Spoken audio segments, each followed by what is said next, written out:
Global association of corporate leaders and strategist ने artificial intelligence पर एक दिवसीय नॉलेज कॉन्क्लेव का सफल आयोजन किया। इस भव्य कार्यक्रम में 400 से अधिक कॉरपोरेट लीडर्स और उद्योग जगत के नामी हस्तियों ने भाग लिया। उद्घाटन कैबिनेट मंत्री ने किया है, जिन्होंने एआई को भारत के भविष्य की रीढ़ बताते हुए इसके जिम्मेदार और नैतिक उपयोग पर बल दिया। कॉन्क्लेव का उद्देश्य एआई को कॉर्पोरेट क्षेत्र में अपनाने से जुड़ी चुनौतियों और अवसरों पर चर्चा करना था। पैनल सत्रों में एआई के नवीनतम रुझान, एआई संचालित नवाचार और विभिन्न उद्योगों पर इसके संभावित प्रभावों को विस्तार से समझाया गया। इस अवसर पर कई प्रतिष्ठित वक्ताओं ने अपने विचार रखे, जिनमें तकनीकी विशेषज्ञ, सीईओ और स्टार्टअप संस्थापक शामिल थे। उन्होंने एआई को बिजनेस स्ट्रेटेजी में एकीकृत करने, डेटा सुरक्षा और एथिकल एआई के महत्व पर खास जोर दिया। मेरा नाम अजीत पांडे है। हुआ जिस तरीके से जिसके साथ आप कितने सालों से जुड़े हैं और क्या कहेंगे कितना बदलाव हुआ है इस बार? लगभग 9 साल हो गया जीएससीएस को काम करते हुए इंडस्ट्री के क्षेत्र में। और मैं ये कह सकता हूँ कि डिफरेंट डिफरेंट सब्जेक्ट पे हम लोग काम कर रहे हैं, नॉलेज इन्हांस कर रहे हैं, इंडस्ट्री को जोड़ रहे हैं, जो इंडस्ट्री की समस्याएं हैं उसको सरकार के पास लेके जा रहे हैं। अभी आप देख रहे हैं कि एआई के चलते इतने जॉब कट्स हो रहे हैं, लोगों को जॉब से निकाला जा रहा है।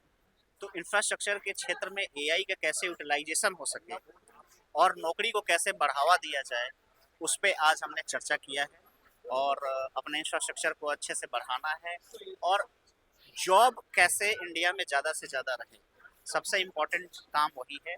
और जीएससीएस लगातार इस सब्जेक्ट पे काम कर रहा है। और आज सरकार के कैबिनेट मिनिस्टर भी यहाँ पे आए थे, उन्होंने भी अपनी बात रखी और इंडस्ट्री की जो भी समस्याएं थी, GSCS as a body of the industry, हमने उनको बताया है। और आने वाली चुनौतियों का हम कैसे मिलकर सामना करेंगे सरकार के साथ और कॉरपोरेट की भागीदारी के साथ, उस पर हम लगातार काम कर रहे हैं। आज लगभग 400 कॉरपोरेट लीडर्स यहाँ पे आए थे और हमने ये मंथन किया है कि एआई से घबराना नहीं है। एआई की हेल्प लेके इंफ्रास्ट्रक्चर को ठीक करना है, अपने शहर को ठीक करना है, अपने ऑफिस को ठीक करना है और नौकरियों को बढ़ावा देना है, नहीं कि इससे एआई से नौकरी जाए, उसको कम करना है। धन्यवाद। तो काउंट करके दीपक सेंटर कोई जरूरी नहीं है बट कितना ठीक है। गुड़गांव का बजट हाँ मतलब हम नहीं, मैं गुड़गांव की बात ही नहीं कर लोकेशन की बात ही नहीं। ठीक है दीपक सर, आज के कॉन्क्लेव में कितने लोगों ने पार्टिसिपेट किया और कितने सालों से आप जीएसएस के साथ ये करते आ रहे हैं, अलग अलग सेक्टर के लोगों को बुला रहे हैं अपने इस प्लेटफॉर्म पर? सबसे पहले तो मैं बताना चाहता हूँ, मैं भी एक प्राउड फाउंडिंग मेंबर हूँ जीएससीएस का। जब 2015 में हम सब लोग इकट्ठे हुए थे, तब से मैं जीएससीएस का जुड़ा हुआ हूँ। मैं आज जीएससीएस के बोर्ड पर भी हूँ। और जैसे आपने देखा, हर बार यही होता है कि हमारी कैपेसिटी चाहिए 250-300 लोगों की, मेरे ख्याल से 400 से ज़्यादा लोग आए हुए थे। और बेस्ट पार्ट ये है कि पैन इंडिया हमारे पास लीडरशिप से लोग आए हैं। मतलब सिर्फ ये दिल्ली या एनसीआर के लोग नहीं है, जगह जगह से लोग आए हैं, जो कि बहुत अच्छी बात है। कुछ यंग लोग जो हैं वो जुड़े हैं, कैसे वहां तक जीएससीएस जो पहुंच गया और क्या देखा खास कि वो लोग जुड़ के यहाँ आके आपके साथ आपके प्लेटफॉर्म पर? ये बहुत ही अच्छा क्वेश्चन आपने पूछा और अभी मैं इसके बाद चाहूँगा कि मैं एक दो लोगों से आपको मिलवाऊंगा। अभी रिसेंटली जो हमारे यहाँ न्यू एडिशन आज हुए हैं, एक लड़की है हिमाचल के एक गाँव मंडी से आती हैं, जहाँ पर एक्चुअल में वहाँ सिर्फ लड़कियों को बोलते हैं और उसने बताया कि खाना बनाओ, शादी करो और बस ज़िंदगी वही है। बट वो कुछ करना चाहती थी, तो उसने फेसबुक पे देखा जीएसएस का पोस्ट। उसने कहा पता नहीं क्या है, बार बार पोस्ट देखती थी। किसी काम से वो शिमला गई, फिर एक हमारी और मेंबर है बाई चांस उनसे मिली, पूछा है क्या है, तो बताया मैं मेंबर हूँ, बहुत अच्छा प्लेटफॉर्म है। फिर वो लड़की किसी तरह हमारे संपर्क में आई, हमने उससे बोला आप आइए गुड़गांव में।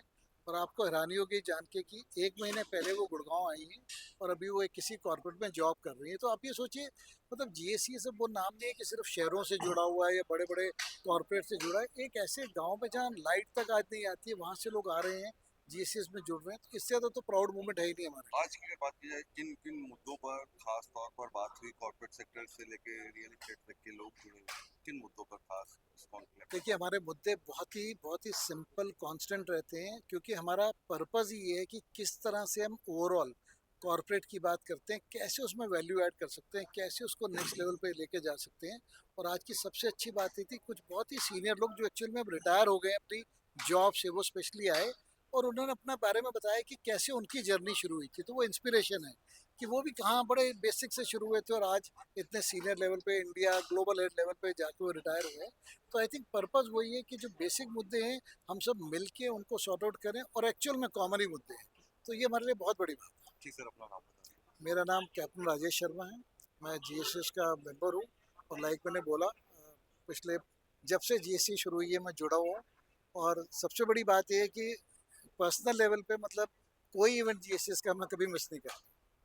Thank you so much. क्या कहेंगे? मेरा नाम अरुण खन्ना है और मैं वाइस प्रेसिडेंट हूँ ऑप्टम का। और ये बहुत ही अच्छा प्रोग्राम है। ये प्लेटफॉर्म आपने देखा ही है कि नो प्रॉफिट बेसिस पे है, of the industry, by the industry, for the industry. तो इसमें रियल एस्टेट प्रोफेशनल्स जो हैं सारे इकट्ठे होते हैं और जो हमारी प्रैक्टिकल प्रॉब्लम्स हैं, इतना अच्छा देश में इंफ्रास्ट्रक्चर बन रहा है, तो इंफ्रास्ट्रक्चर को डेवलप करना, इंफ्रास्ट्रक्चर को ऑपरेट और मेंटेन करना। और हमारा देश सीख रहा है अभी। अभी तो कन्वेंशनल मॉडल्स ये थे कि पीडब्ल्यूडी, सीपीडब्ल्यूडी जो करता था बस वही है, लेकिन अब प्राइवेट सेक्टर को भी इन्वॉल्व करना पड़ेगा क्योंकि इतनी ज़्यादा वॉल्यूम हो गई है। और पीडब्ल्यूडी, सीपीडब्ल्यूडी मॉडल समहाउ उसकी अपनी प्रॉब्लम्स हैं, करप्शन है, स्लो है, इनएफिशिएंट है।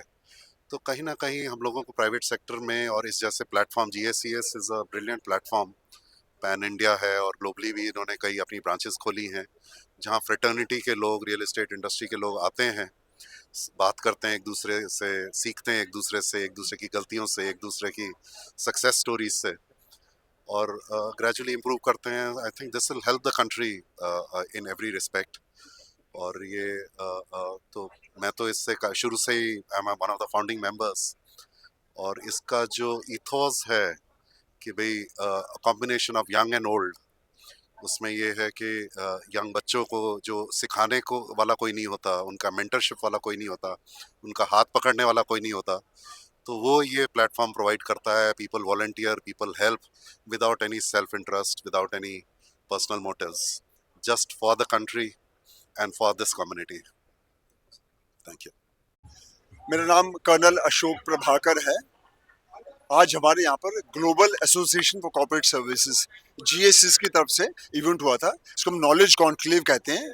जीएससीएस 2016 में रेज किया गया था। हम अभी 9 साल पुराने हो चुके हैं, हम 10वें साल में एंटर कर रहे हैं। ये कॉर्पोरेट सर्विसेज प्रोफेशनल जो कि facilities, security, logistics, communication, travel, tourism, hospitality, sustainability, EHS, उस तरह के जो भी कॉर्पोरेट सर्विसेज काम होते हैं उसको हैंडल करता है। तो यहाँ पे सारे वर्किंग प्रोफेशनल्स हैं जो कि अलग अलग कॉर्पोरेट में काम करते हैं। उसके साथ साथ हम यहाँ पर अपना समय निकालकर after office hours and weekends के अंदर we work for the society and national causes. जैसे आज हमने यहाँ पर दिखा है क्योंकि अभी इंडस्ट्रियल रेवोल्यूशन 4.0 का समय आ गया है, उस हिसाब से वर्क स्पेसेस, इंफ्रास्ट्रक्चर, उसमें क्या चेंजेस करने की ज़रूरत है ताकि आने वाले समय के अंदर हम उसे अडेप्ट करें। यहाँ पे सारे नॉलेज प्रोफेशनल हैं जो कि 40-40 साल से इंडस्ट्री के अंदर बैठे हैं, जो यहाँ पे आइडियाज निकल के आते हैं, उसी हिसाब से फिर ग्राउंड पे इम्प्लीमेंटेशन होता है। So this kind of thing is carried across not only into our country, all across the world, and the lesson that learn from here are becoming the standards thereafter in the industry also. Sir, skill और education किस तरीके से इसके अंदर involve है, आप ये भी बताइए। सो पहले मैं आर्मी के अंदर था, मेरे 27 इयर्स आर्मी का एक्सपीरियंस था। मैं वहाँ से 2007 में वॉलंटियर रिटायरमेंट लेके आया था। पिछले 18 साल से मैं कॉर्पोरेट सर्विसेज के साथ में जुड़ा हूँ, अलग अलग ऑर्गेनाइजेशन के साथ में था। मैं HCL टेक्नोलॉजी का सेक्टर 126 के अंदर मैंने कैंपस रेज किया था। उसके बाद NIT टेक्नोलॉजी का कैंपस ग्रेटर नोएडा में जो अभी कोफोर्ज कहलाता है, उसको मैंने रेज किया था। उसके बाद मैं फिनटेक में भी रहा हूँ और मैं मैन्युफैक्चरिंग के अंदर रहा हूँ, प्री इंजीनियर बिल्डिंग की है। तो इस तरह से एक वास्ट एक्सपीरियंस रहा है। कॉर्पोरेट में यहीं पर आके सीखा है और यहीं पर लर्न करके कोशिश करते हैं कि उसको आगे इम्प्लीमेंट भी कराया जाए, उस तरह की कार्रवाई करते हैं। जीएससीएस आगे का जो आने वाले जो समय है उसके लिए क्या करने चाहते हैं? सो हमने जो जैसे हम देख रहे हैं हर 6 महीने के अंदर एक नॉलेज वर्कशॉप करते हैं। इस तरह का नॉलेज वर्कशॉप होता है, उसके अंदर अलग अलग टॉपिक होते हैं।